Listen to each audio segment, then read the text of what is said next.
Japan may become crypto El Dorado, South Korean experts. Japan is aiming to become a crypto and Web3 powerhouse, South Korean analysts and experts believe, but some think Seoul still has what it takes to surpass Tokyo. For Chosun Ilbo, South Korea's biggest newspaper, Seoul-based crypto firms are concerned by the Japanese government's proactive Web3 fostering policies. These policies have the power to turn Japan, South Korea's long-standing political and economic rival, into a crypto and Web3 El Dorado, the newspaper wrote. While South Korea is looking to tighten its regulation of the sector following a series of controversies, Tokyo appears to be going in the opposite direction. Japan's crypto regulations remain arguably the most restrictive in the world, but Prime Minister Fumio Kishida appears keen to deregulate certain sectors of the market. In recent months, Japanese self-regulating crypto exchange bodies have begun relaxing their strict token listing policies. The government has also begun reforming restrictive crypto tax laws that critics say have driven Japanese companies away. The media outlet wrote, while South Korea, once considered a powerhouse in virtual assets, is declining due to government regulations and a decline in investors, Japan is on the rise. The government taking the lead with the implementation of support measures for the sector and the easing of regulations. Chosun Ilbo also made note of Kishida's decision in July this year to deliver a video speech to the inaugural Web3 conference in Japan.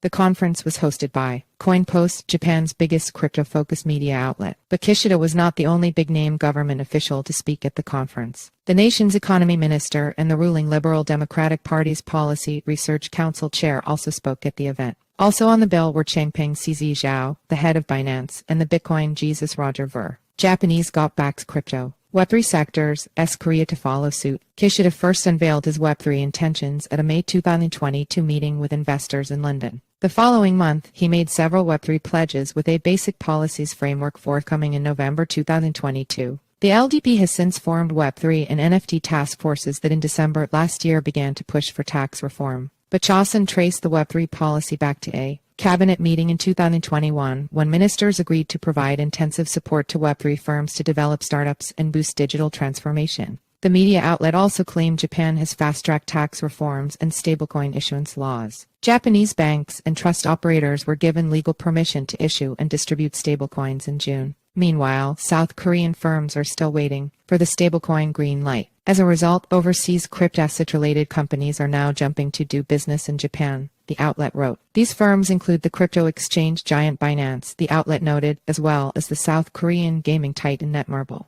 Binance successfully joined the Japanese crypto market sector in August 2023, following an M&A deal with a domestic startup. Experts claim that the South Korean government and politicians should pay more attention to fostering the domestic market and easing regulations. An unnamed South Korean crypto industry official said, while South Korea is taking its time overhauling its crypto-asset system, Japan is moving quickly, with its government and politicians working together. The official concluded, South Korea is more competitive than Japan in the cultural content space, with the popularity of K-pop and Korean dramas. If the government promotes the rapid introduction of legislation, support, and deregulation, it will not take long for us to regain the lead in the Web3 sector. In recent months, Japanese firms including Mizuno and Casio have announced their plans to join the Web3 and NFT arenas.